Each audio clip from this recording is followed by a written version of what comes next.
So, happy 2021. It's been a minute since I've talked to y'all, well, I have recorded some things, but I haven't actually posted anything since Thanksgiving. And there's been a lot of reasons why I have recorded and not posted, because mostly I just kept promising about what things I was starting to think about and work on. And I'm still in the process of doing that, but I felt like it was time for me to check in and just see how y'all are doing and give you some, feedback on stuff going on in my world at the moment. It's been an interesting holiday season, because we've had a lot of stuff. We've had the COVID and we've had the whole election. I don't know what to call it. It's not really seemed like a huge fight, even though the newspapers seemed to make it seem like it is. I'm fully expecting that Biden will be inaugurated on the 21st. I will be highly surprised if that's not the case. But, I do have some concerns that I would like to make sure that we have a legally legitimate election. And if there's any cause for concern on that, I certainly hope that is brought to light. But I don't particularly care. I do care about who wins the election, as in so much as I want to make sure that the person that the American population wanted to have elected based on the current state laws regarding electoral college and federal laws that are constitutionally bound are followed. So, all that being said, there's been a lot of commentary, particularly on social media, of course, because that's where we mostly get our information these days, is from other folks that we are friends with or that we follow. And so I have noticed an uptick. It's funny because I have folks I know across the spectrum. I have some folks that are pretty far left. I have a lot of folks that are kind of more centric left, which is where I tend to fall in general. I have some friends that are very, very centric, and I'm finding myself to be a little more leaning that way as of late. And I have some friends that are, I would say, more conservative, but aren't like way off to the right. Like, they're conservative, but go to drag shows. So, like they clearly have some more liberal-minded values, even if maybe they have some conservative political views. So, all that being said, I know a large spectrum of people. And the one thing that I have noticed that has really kicked in lately is this, like, the Democrats are doing this, and the Trumpsters are doing this, and the Republicans are doing this, and the right wing is doing that, and the left wing is doing this, and the progressives are doing that. And it's very, like,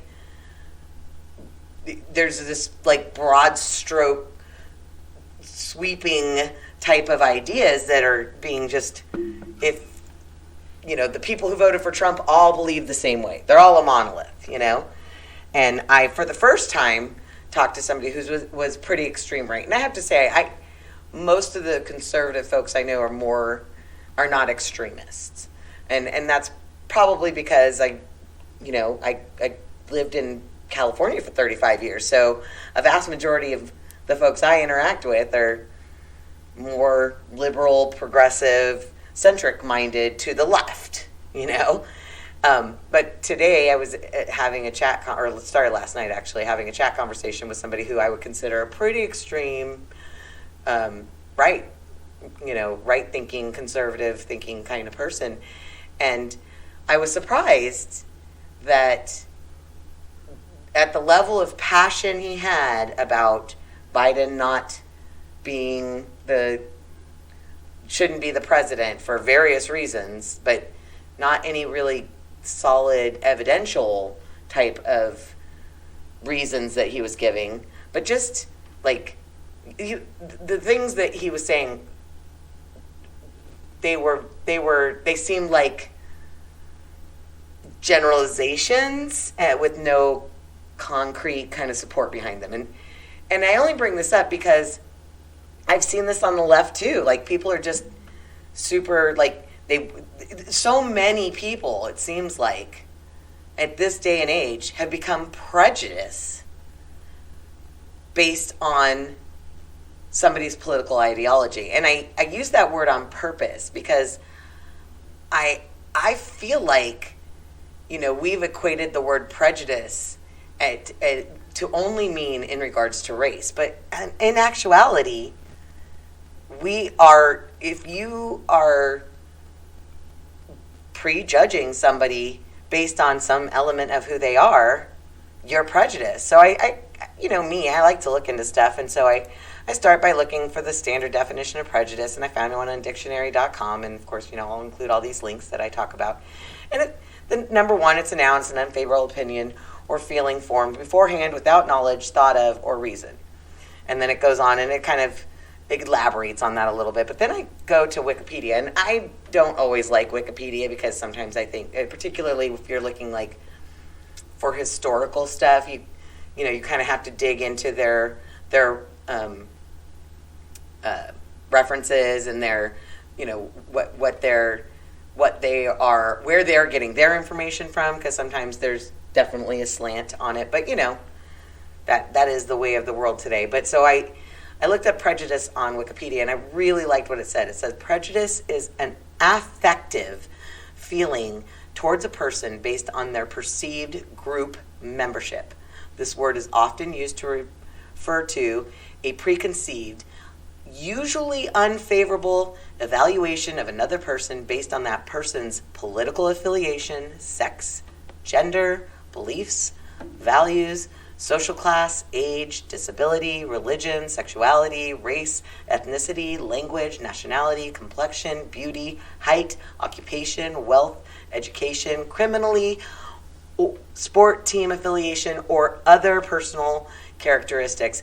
And one of the reasons I really like this when I read it, because I took a hard note that it doesn't talk about weight or body image, which, I guess beauty, that's a big category, but, that's beauty, in my opinion, generally refers to, like, how pretty somebody's face is, So anyways, I think it's important to note that prejudice isn't about you disliking somebody because of the race they are or the country they came from. It's about lumping somebody into a box and having negative feelings about them simply because they belong to this box.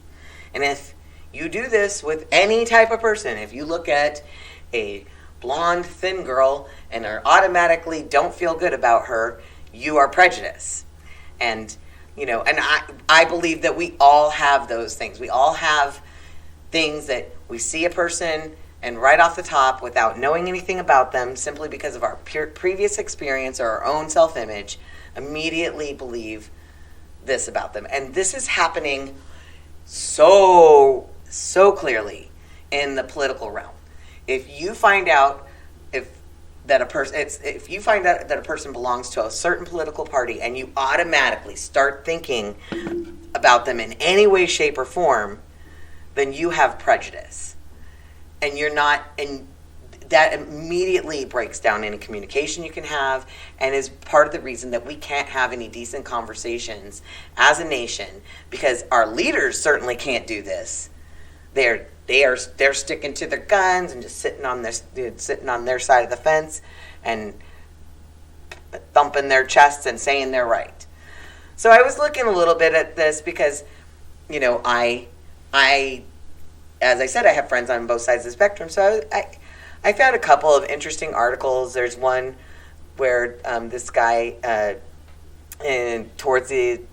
think this was before the election, not too long before the election, November 3rd, talked about how if Biden wins, that the never-Trumpers on the Republican, more conservative side of the fence and the progressive Democrats are going to kind of have like a divorce, basically, because a breakup. He's saying they're going to have a breakup because the never-Trumpers, at least when they had the same kind of fighting stance, but they still have, and he goes on to kind of talk about how he still has conservative views, and some people are going to be, find it odd and didn't really know him. So I thought it was a pretty good article It's Christian Snyder, and I think it was it's on the Pine Bluff commercial. I don't know what this is, but I don't know what that paper is, so I don't know where it leans on the political bias spectrum.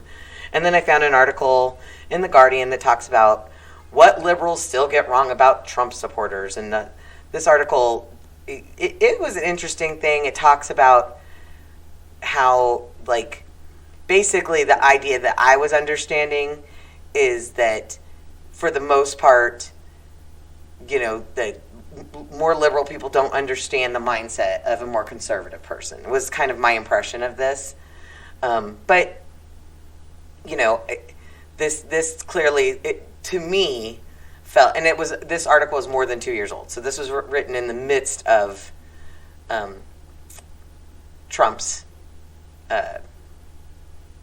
goodness gracious, what's that called? Term, sorry. And then the last article that I thought was really interesting was from Psychology Today. I knew I was going to stumble over that 3 or 4 times first. And it looks like this one was written in 2017. It says an analysis of Trump supporter has identified 5 key traits. And so I did read through this briefly. I don't necessarily agree with most of it. Actually, I think that it's a really big, broad brush stroke of somebody who happens to support Trump, because the people I know who support Trump have very different, I know several, and they all have very different reasons why they support him. None of them seem to, there's no, general consensus. It's all very different types of messaging about why they support him. Everything from, he just speaks the truth, and it's nice to not have one of those politicians that's always just talking out his butt and not really saying anything that, and doing nothing, to,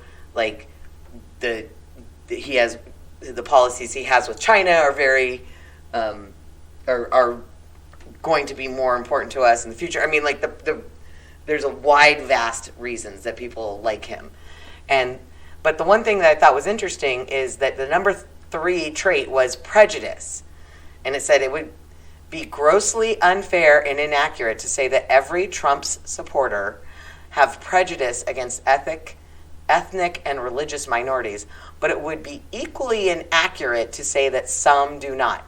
Some do not. Well, I would venture to guess that there are some Biden supporters that also probably have prejudice against people based on ethnic and religious beliefs. Trust me, there are liberals out there that have prejudice about stuff. And so I find this type of stuff interesting because